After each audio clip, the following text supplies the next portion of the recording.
ನಮಸ್ಕಾರ ಪ್ರೀತಿಯ ವೀಕ್ಷಕರೆಲ್ಲರಿಗೂ ವಿಶೇಷ ಕಾರ್ಯಕ್ರಮಕ್ಕೆ ಆತ್ಮೀಯ ಸ್ವಾಗತ. ಬನ್ನಿ ಹಾಗಿದ್ರೆ ಇವತ್ತಿನ ಕಾರ್ಯಕ್ರಮದಲ್ಲಿ ನಮ್ಮ ಜೊತೆ ಇದ್ದಾರೆ ಡಾಕ್ಟರ್ ವಿಷ್ಣು ದತ್ತ ಗುರುಜಿ ಅವರು. ಗುರುಗಳನ್ನ ಕಾರ್ಯಕ್ರಮಕ್ಕೆ ಸ್ವಾಗತಿಸೋಣ. ನಮಸ್ತೆ ಗುರುಗಳೇ, ಕಾರ್ಯಕ್ರಮಕ್ಕೆ ಪ್ರೀತಿಯ ಸ್ವಾಗತ.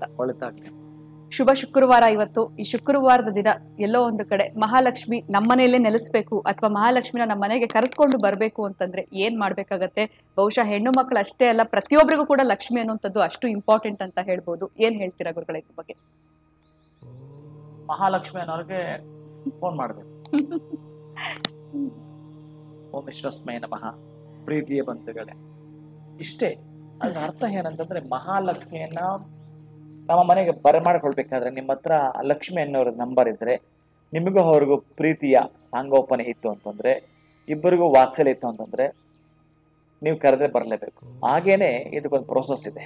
ಕನೆಕ್ಟ್ ಆಗ್ಬೇಕು. ಮಹಾಲಕ್ಷ್ಮಿಯ ಜೊತೆಗೆ ನಾವು ಕನೆಕ್ಟ್ ಆಗ್ಬೇಕು ಅಂತಂದ್ರೆ, ಶುಕ್ರವಾರ ದಿವಸ ಈ ತಂತ್ರ ಮಾಡುವುದರಿಂದ ಮಹಾಲಕ್ಷ್ಮಿ ಹಣದ ಸುರಿಮಳೆ ಸುರಿಸುವಳು ಅಂತ ಇದೆಯಪ್ಪ ಗ್ರಂಥದಲ್ಲಿ.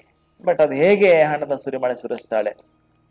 ಯಜ್ಞ ಮಾಡುವುದರಿಂದಲೋ ಅಥವಾ ದಾನ ಮಾಡುವುದರಿಂದಲೋ, ಧರ್ಮಕ್ಕೆ ಪದಚ್ಯುತಿ ಬರದ ಹಾಗೆ ನೋಡಿಕೊಳ್ಳುವುದರಿಂದಲೋ, ಅಥವಾ ಮನೆಯಲ್ಲಿ ಸಭ್ಯತೆ, ಸನ್ನಡತೆ, ಸಹೃದಯತೆ, ವಿನಯತೆ, ವಿವೇಕ ಇವೆಲ್ಲವೂ ಇದ್ದದ್ರಿಂದ ಬರುವುದೋ. ಒಟ್ಟಾರೆಯಾಗಿ ಮಹಾಲಕ್ಷ್ಮಿಯನ್ನ ಬರಮಾಡಿಕೊಳ್ಳಲಿಕ್ಕಿರತಕ್ಕಂತಹ ಅನೇಕ ದಾರಿಗಳಿದೆ. ಆದರೆ ಯಾವ ತಂತ್ರ ಯಾರನ್ನ ಯಾವಾಗ ಕೈ ಹಿಡಿತಾಳೆ ಆಕೆ ಗೊತ್ತಿಲ್ಲ. ಅದಕ್ಕೆ ನಾನು ಅನೇಕ ತಂತ್ರಗಳನ್ನ ಕೊಡ್ತಿರ್ತೇನೆ. ಕೆಲವರು ಮತ್ತು ಪ್ರಯತ್ನ ಮಾಡ್ತಿರ್ತಾರೆ. ಅದೇ ಬೇಕು.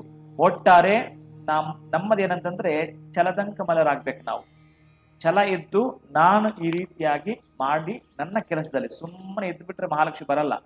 ಕಷ್ಟಪಟ್ಟು ದುಡಿಯೋ ಮುಖಾಂತರ ಈ ರೆಮಿಡಿಯನ್ನ ಮಾಡಿಕೊಂಡಾಗ ಮಹಾಲಕ್ಷ್ಮಿ ಅನ್ನುವ ಆಕೆ ಪ್ರವೇಶ ಮಾಡ್ತಾರೆ. ಆ ಮಹಾಲಕ್ಷ್ಮಿ ಮನೆಗೆ ಬರಬೇಕಾದ್ರೆ ನಿಮ್ಮ ಪ್ರಯತ್ನ ಹೇಗಿರಬೇಕು? ನೀವು ಯಾರಾದ್ರೂ ಒಬ್ಬ ಗೆಸ್ಟ್ ನ ಕರೆದು ಬಿಟ್ಟು ಮನೆಯಲ್ಲಿ ಅಡಿಗೆನೂ ಮಾಡದೆ, ತಿಂಡಿನೂ ಮಾಡದೆ, ಎಲ್ಲಂದ್ರಲ್ಲಿ ಕಸ ಬಿದ್ದಿರುತ್ತೆ, ಕರಿತೀರಾ? ಇಲ್ಲ. ಎಷ್ಟು ನೀವು ಜೋಪಾನ ಮಾಡ್ತೀರಿ? ಯಾರೋ ಒಬ್ಬ ಗೆಸ್ಟ್ ಬರ್ತಾರೆ, ನಮಗೆ ತುಂಬಾ ಬೇಕಾಗಿರೋ ಅಂತಂದ್ರೆ ಎಷ್ಟು ಚೆನ್ನಾಗಿ ನೀವು ಹಾಲಲ್ಲಿ ಏನ್ ಮಾಡಿ ತುಂಬಾ ಚೆನ್ನಾಗಿ ಆ ಸೋಫಾ ಒದರಿ ಕಸ ಗುಡಿಸಿ ಚೆನ್ನಾಗಿ ಮಾಡಿರ್ತೀರಿ. ಆದ್ರೆ ಇಲ್ಲೊಂದು ಎಚ್ಚರಿಕೆಯ ಮಾತು ಹೇಳ್ಬೇಕು ನಾನು. ಇದೇ ಗೆಸ್ಟ್ ನಿಮ್ಮ ಟಾಯ್ಲೆಟ್ ಬಾತ್ರೂಮ್ಗೆ ಹೋದ್ರೆ ಇದಕ್ಕಿಂತಲೂ ಚೆನ್ನಾಗಿರ್ಬೇಕು, ಅಲ್ಲಿ ಲಕ್ಷ್ಮಿ ಬರ್ತಾಳೆ. ಇದೊಂದು ಎಚ್ಚರಿಕೆಯ ಕಾರ್ಯಗಂಟೆ. ನೀವು ಯಾರೋ ಗೆಸ್ಟ್ ಬರ್ತಾರೆ ಅಂತ ಆಡಾವುಡಿ ಏನೇನೋ ಮಾಡಿಬಿಟ್ಟು ಸುಮ್ಮನೆ ನಿಮ್ಮ ಆ ಮನೆಯ ಹಾಲ್ನಲ್ಲಿ ಏನೋ ಮಾಡ್ಕೊಂಡಿದ್ದೀರಲ್ಲ, ಅದಕ್ಕಿಂತಲೂ ಸ್ವಚ್ಛವಾಗಿಟ್ಟಿರ್ಬೇಕು. ನಿಮ್ಮದಾಗಿರ್ತಕ್ಕಂತಹ ಆ ಒಂದು ರೆಸ್ಟ್ ರೂಮ್ ಆಗಿಟ್ಟಿದ್ದೀರ ಅಂತಂದ್ರೇನೆ ಎಲ್ಲವೂ ಕೂಡ. ಕೆಲವೊಂದ್ ಕಡೆ ಬಟ್ಟೆ ಹೆಂಗೆ ತುರುಕಿ ಇಟ್ಟಿರ್ತೀರ ಅಂತಂದ್ರೆ ನಿಮ್ಮ ಬ್ಯೂರಿ ಕಪಾಟಿನಲ್ಲಿ ಅದಿರಬಾರ್ದು. ನೀಟಾಗಿ ವಾಶ್ ಮಾಡಿ ಐರನ್ ಮಾಡಿಡಿ. ಅದು ಹಳೇದಾ ಐರನ್ ಮಾಡಿಡಿ. ಅಷ್ಟು ಸ್ವಚ್ಛವಾಗಿ ನೀವು ಮನೆಯಲ್ಲಿ ಇದ್ದರೇನೆ ಮಹಾಲಕ್ಷ್ಮಿ ಬರುತ್ತಾಳೆ. ಯಾರೋ ಒಬ್ಬ ಗೆಸ್ಟ್ ಕರಿಬೇಕಾದ್ರೆ ನಿಮಗೂ ಒಳಗಡೆ ಪೇನ್ ಇರುತ್ತೆ. ಅರೆ ನಮ್ಮದು ಈ ಮನೆ, ಇಂಥ ಮನೆ, ಎಂತಹದ್ದೇ ಮನೆ ಆಗ್ಲಿ ಸ್ವಚ್ಛವಾಗಿರಬೇಕು. ಅಲ್ಲಿ ಮನೆ ಮುಂದೆ ಹಾಕಿರೋ ರಂಗೋಲಿ, ಮನೆ ಒಳಗಡೆ ಇರ್ತಕ್ಕಂಥ ಆ ಕ್ಲೀನು, ಆ ಸಣ್ಣದಾಗಿರ್ತಕ್ಕಂಥ ಒಂದು ದೀಪ, ಆ ಫೋಟೋ ಮುಂದ್ಗಡೆ ಆ ಕ್ಲೀನಾಗಿ ಹಾಕಿರ್ತಕ್ಕಂಥ ಆ ಒಂದು ಸೋಫಾ ಮೇಲೆ ನೀವೇನ ಬಟ್ಟೆ ಹಾಕಿದಿರಿ, ಇದನ್ನ ನೋಡಿದ್ರೆ ಸಾಕು. ಒಂದು ರೀತಿ ಎರಡೆರಡು ಊದ್ಕಡೆ ಹೆಚ್ಚಿರುತ್ತೆ, ಗಮ್ ಅಂತಿರುತ್ತೆ. ಪುಟ್ಟ ಮನೆ, ಅಷ್ಟು ಸಾಕು ಮಹಾಲಕ್ಷ್ಮಿ ಬರ್ಲಿಕ್ಕೆ. ಸೊ ಆಡಂಬರನೇ ಬೇಡ, ಬೇಕಾಗಿಲ್ಲ. ನೀವು ಮಹಾಲಕ್ಷ್ಮಿ ಕರಿಬೇಕಾದ್ರೆ ಇದು ಬೇಕು. ಆದ್ರೆ ನೀವು ಶುಕ್ರವಾರ ದಿವಸ ಈ ತಂತ್ರ ಮಾಡಬೇಕು. ಈ ಗೆಜ್ಜೆಕಾಯಿ ಅಂತ ಕೇಳಿದೀರಾ? ಗೆಜ್ಜೆಕಾಯಿ ಅಂತಲೇ ಕೇಳ್ಬೇಕು ನೀವು. ಆ ಗೆಜ್ಜೆಕಾಯಿಗಳನ್ನ ಮನೆಗೆ ತರಬೇಕು. ಶಾಸ್ತ್ರ ಇದ್ರ ಬಗ್ಗೆ ಬಹಳ ಬಹಳ ಬಹಳ ಮಾತಾಡುತ್ತೆ. ಗೆಜ್ಜೆಕಾಯಿಗಳ ಬಗ್ಗೆ ತೆಲುಗಲ್ಲಿ ಗೆಜ್ಜೆಕಾಯಿಲು ಅಂತಾರೆ. ಆ ಗೆಜ್ಜೆ ಎಲ್ಲಂತಂದ್ರೆ ಅದಕ್ಕೊಂದು ವಾಕ್ಯ ಇದೆ. ಮದುವೆ ಯಾರಿಗಾದ್ರೂ ಕೂಡ ಒಂದು ಮದುವೆ ಆಗುತ್ತೆ, 101 ಸುಳ್ಳು ಹೇಳಿ ಮದುವೆ ಮಾಡೋ ಅಂತ ಕೇಳಿದ್ರೆ, ಅಂದ್ರೆ 101 ಸುಳ್ಳು ಹೇಳಿ ಆದರೂ ಮದುವೆ ಮಾಡಿಸುವಂತ.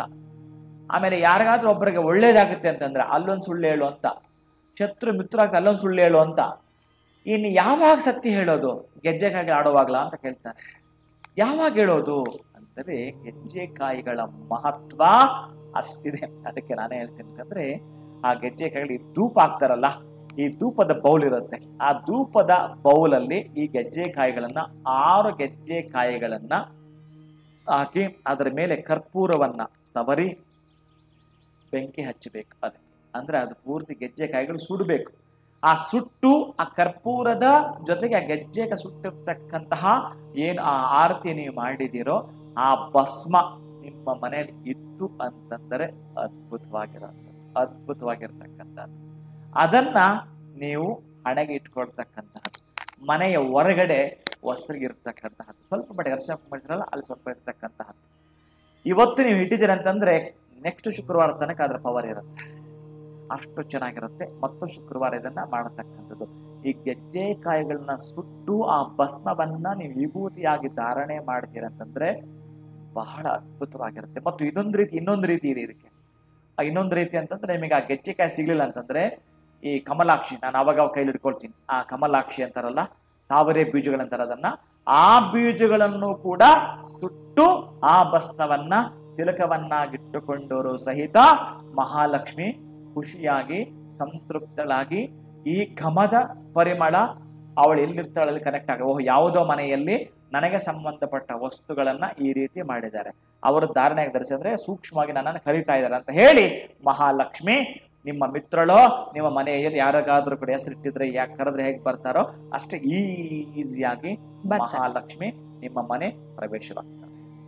ಖಂಡಿತ ಗುರುಗಳೇ. ಸೊ ಶುಕ್ರವಾರ ಆಗಿರೋದ್ರಿಂದ ಮಹಾಲಕ್ಷ್ಮಿನ ಹೇಗೆ ನಾವು ವೆಲ್ಕಮ್ ಮಾಡ್ಬೇಕಾಗತ್ತೆ ಅನ್ನೋದ್ರ ಬಗ್ಗೆ ತಿಳಿಸ್ಕೊಟ್ಟಿದ್ದೀರಾ. ಬಹಳ ಧನ್ಯವಾದಗಳು ತಮಗೆ. ನಮಸ್ಕಾರ. ಹರೇ ಶ್ರೀನಿವಾಸ. ಇನ್ನು ವೀಕ್ಷಕರೇ, ನಿಮ್ಮ ಮನೆಯಲ್ಲಿ ಕೂಡ ಅನೇಕ ರೀತಿಯಾಗಿರುವಂತಹ ಸಮಸ್ಯೆಗಳಿದೆ. ಆ ಎಲ್ಲ ಒಂದು ತೊಂದರೆಗಳಿಂದ, ನಿಮಗಿರುವಂತಹ ಕಷ್ಟಗಳಿಂದ ನೀವು ದೂರ ಬರಬೇಕು ಅಂತಂದ್ರೆ ಖಂಡಿತವಾಗ್ಲೂ ಅಕ್ಷಯ ವೃಕ್ಷ ಕೂಡ ನಿಮಗೆ ಸಹಾಯ ಮಾಡುತ್ತೆ ಹೇಳ್ತಾ ಇವತ್ತಿನ ಕಾರ್ಯಕ್ರಮವನ್ನು ಮುಗಿಸುವಂತಹ ಸಮಯ ಆಗಿದೆ. ಮತ್ತೊಂದು ಹೊಸ ವಿಡಿಯೋನಲ್ಲಿ ಭೇಟಿ ಮಾಡ್ತೀನಿ. ನಮಸ್ಕಾರ.